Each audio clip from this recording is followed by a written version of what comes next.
bersama saya Bu Vera dan saya Budi.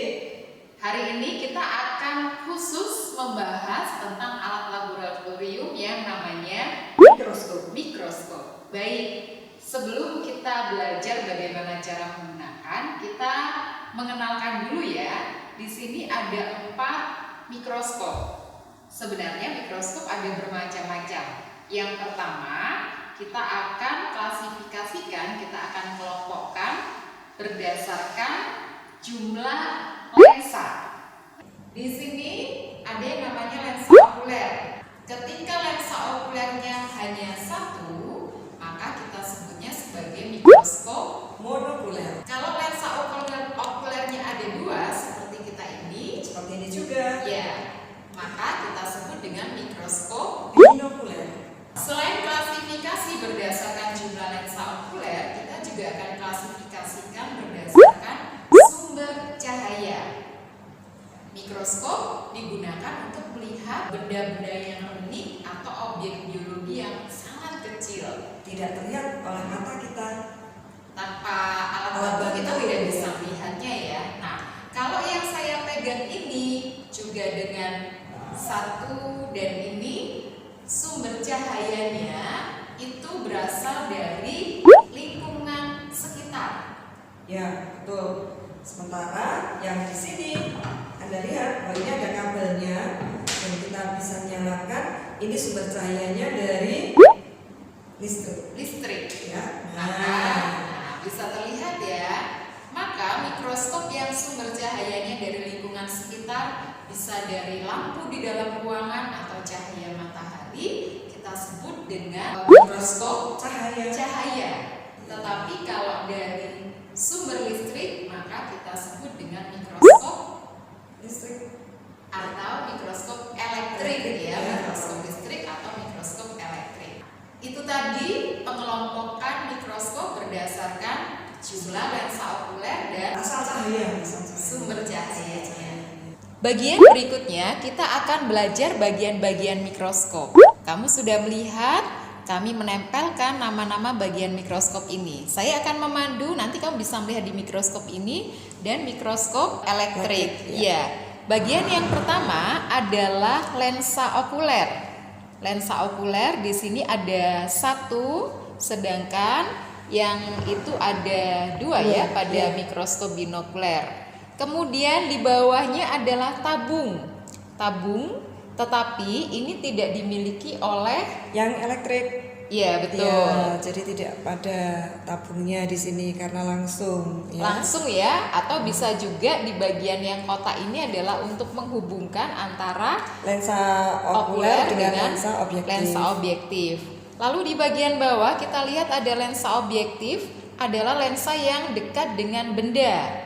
Nah, lensa objektif ini ada berbagai ukuran, berapa kalinya. Silakan dilihat di sana ya, ada tampak di sana. Ada berapa kali? 4 kali, 10 kali, 100 kali, 40 kali. Itu untuk yang mikroskop elektrik ini. Ya, bagaimana cara memindahkan lensa ini? Kita akan putar dengan revolver. Nah, saya sedang memutarkan itu, kalian bisa melihat begini. Nah, jadi lalu revolver ini, kita lihat yang listrik. Revolver ini dipakai untuk memilih lensa objektif yang kita gunakan. Di bagian samping saya putar ke sini, ini ada yang kita sebut dengan makrometer dan mikrometer. Ya, makro artinya besar atau kasar. Ya. Sehingga ini fungsinya adalah untuk memutar ya, menurunkan atau menaikkan bagian tabung secara cepat. Begitu. Sedangkan kalau mikrometer menaikkan dan menurunkan tabung secara lambat atau secara halus. Dengan model yang seperti ini Anda bisa melihat bedanya makrometer dan mikrometer. Mari kita lihat kalau elektrik. Ya, di sini makrometernya ukurannya lebih besar, tetapi mereka berada pada 1 tombol ya.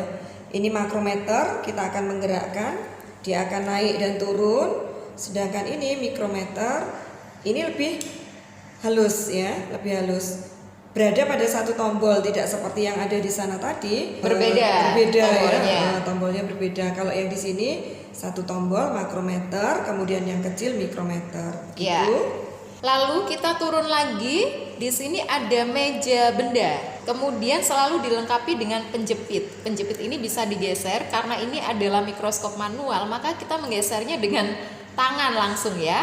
Tapi silahkan lihat di sini. Yang pada elektrik ini adalah meja benda dan penjepit. Meja bendanya kalau pada yang manual tadi harus digerakkan dengan tangan, kalau di sini cukup diputar pada bagian ini. Nah, dia bisa bergeser.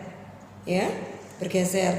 Yang besar untuk menggerakkan, kecil juga untuk menggerakkan ke kanan dan ke kiri. Kalau yang besar ini untuk menggerakkan ke depan dan ke belakang gitu ya. Penjepit ini untuk apa? Nanti untuk menjepit preparat. Ini adalah preparat kering seperti yang saya pegang adalah darah manusia. Nah, caranya adalah dengan memasang seperti ini, tulisannya menghadap ke pengamat. Nah, itu tadi yang saya bilang bahwa penjepit ini sangat manual, dipasang dengan tangan, lalu bagian yang objeknya itu ditengahkan, digeser ke tengah, tapi itu manual dengan jari kita, begitu ya. Kamu bisa lihat seperti ini ya. Ini adalah preparat otot jantung pada manusia. Sama, kita akan meletakkannya pada penjepit kaca benda. Silahkan diletakkan di sana, kemudian tinggal digerakkan saja, dipaskan dengan tombol yang ada di sana. Nah, kita gerakkan, kita geser sampai pas di tengah. Nah, sehingga kita bisa mengamati apa yang ada di dalam kaca preparat awetan tadi. Iya. Dan anak-anak, meja benda ini lubang di bagian tengah. Mungkin kita akan turunkan dulu. Saya naikkan dulu ininya. Nah, kamu bisa melihat ya, mau itu manual atau elektrik, semuanya lubang. Kenapa ada lubang di meja benda? Karena di sini untuk masuknya cahaya, di mana cahaya nanti akan ditangkap oleh cermin. Ya kan? Di sini kalian bisa lihat tulisannya cermin. Ini ada cermin datar untuk manual dan cermin cekung, begitu ya.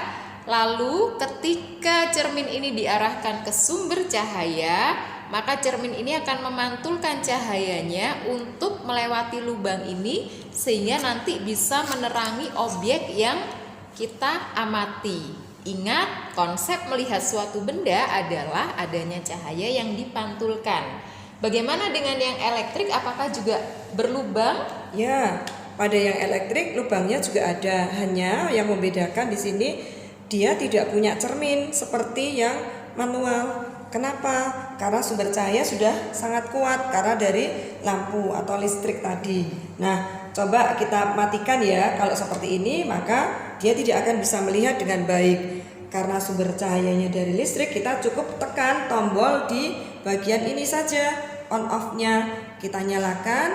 Nah, sumber cahaya sudah ada sehingga kita bisa mengamati preparat tadi dengan baik. Iya, dan sumber cahaya nanti juga diatur banyak sedikitnya oleh bagian yang bundar ini ya. Ini adalah diafragma yang kalau kita putar itu bisa mengatur seberapa besar lubang yang ada di sini. Nanti bisa dilihat ya waktu kita praktek. Jadi diafragma ini bisa digeser-geser untuk mengatur berapa banyak cahaya yang masuk yang dipantulkan oleh cermin. Bagaimana dengan elektrik? Apakah juga ada diafragmanya? Ada. Di sini kalian lihat di bagian ini juga bisa digerakkan. Jadi kalau Anda perhatikan walaupun cahaya di sini menyala, tetapi kalau di bagian atas ini kita sudah menggerakkannya dikurangi, maka ini juga akan berkurang. Nah, nanti Anda bisa melihat di sini gelap. Nah, kalau dibuka semakin terang dan terang. Walaupun cahayanya masih tetap menyala. Lalu kita ke bagian yang paling bawah. Di sini ada yang namanya kaki ya.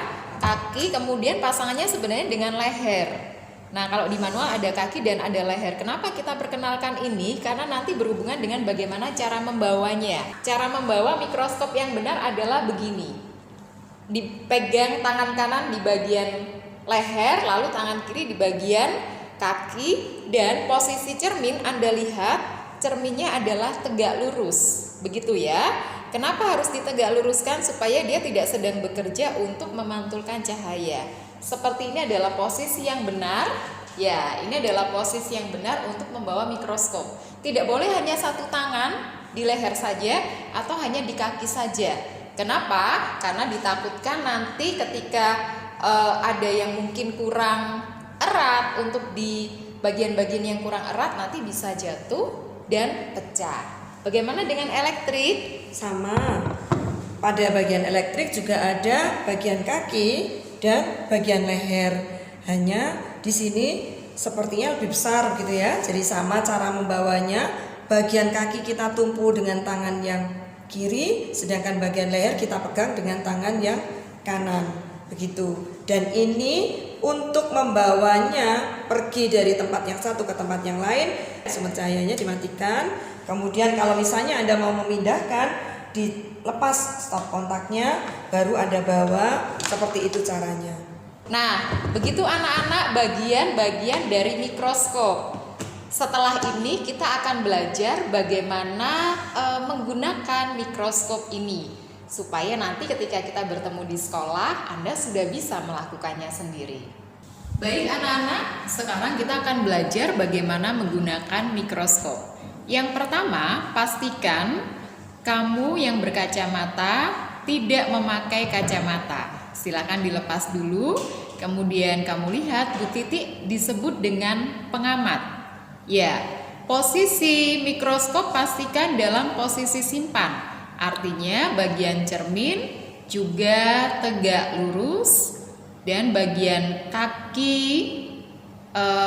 mikroskop itu juga berada pada bidang yang rata dan lensa objektif sudah berada pada perbesaran paling kecil. Baik, silakan letakkan dengan baik di meja yang datar, dan ketika mikroskop sudah diletakkan di meja datar, Anda sudah tidak boleh mengubah posisi mikroskop itu lagi. Kalau nanti ingin menunjukkan hasil pengamatan, silakan Anda yang bergeser. Mikroskopnya tetap di tempatnya. Baik, kita mulai. Untuk mengamati benda melalui mikroskop, pertama kita harus menemukan lapang pandang. Silakan atur bagian cermin cekung yang bersifat untuk mengumpulkan cahaya menuju ke sumber cahaya, apakah itu lampu atau sinar matahari. Kemudian bagian mata didekatkan ke lensa okuler, kedua mata dibuka. Namun yang didekatkan ke lensa okuler hanya satu mata saja. Sampai di mana? Sampai Anda menemukan lapang pandang. Lapang pandang adalah lingkaran putih terang yang bisa kamu amati dari lensa okuler. Jika sudah, letakkan preparat kering. Ya, kalau nanti Anda menggunakan preparat kering, kita letakkan dulu ya dengan penjepitnya. Nah, pastikan posisi objek tepat di tengah lubang meja benda. Anda bisa mengatur dulu. Jika sudah ditemukan, ya Anda mengatur dengan makrometer atau mikrometer. Pelan-pelan supaya lensa objektif tidak membentur kaca preparat. Jika kurang nyaman, Anda bisa menengadahkan bagian meja benda dengan cara memutar bagian kaki. Ya, ini boleh dilakukan kalau Anda menggunakan preparat kering. Nah, kamu lihat lebih tengadah ya. Kalau menggunakan preparat basah, ini tidak boleh dilakukan karena dikhawatirkan air pada preparat basah akan meluber ke samping dan mengenai cermin. Ya, jika sudah menemukan objek yang diamati, kamu bisa menggambarnya di kertas atau di buku latihan di mana ibu guru menugaskan untuk kalian. Ya, jadi matanya bergantian antara melihat objek melalui lensa okuler dan melihat buku atau gambar yang sedang kamu kerjakan. Nanti kamu bisa memberi keterangan di samping gambar tersebut. Yang pertama, nama preparat apa dan perbesarannya berapa kali. Bagaimana kita bisa tahu perbesaran? silakan sekarang dilihat pada lensa okuler ada perbesaran. Nah, kalau di situ tertulis 10 kali, kita akan kalikan dengan perbesaran pada lensa objektif. Nah, kalau di lensa objektif kamu melihat tulisan 10 kali juga, maka perbesarannya adalah 10 dikali 10, 100 kali. Ya. Oke, kalau sudah selesai, kita akan ambil dulu preparatnya. Penjepitnya dibuka, preparatnya diambil, kembalikan dengan baik. Lalu bagian kaki diputar menjadi posisi datar. Kemudian cermin ditegakkan. Kemudian lensa objektif kembalikan ke perbesaran paling kecil. Iya, kalau sudah silahkan dipegang dengan cara yang benar, kemudian dikembalikan ke meja persiapan. Sudah selesai anak-anak? Demikian cara menggunakan mikroskop cahaya, mikroskop monokuler. Terima kasih.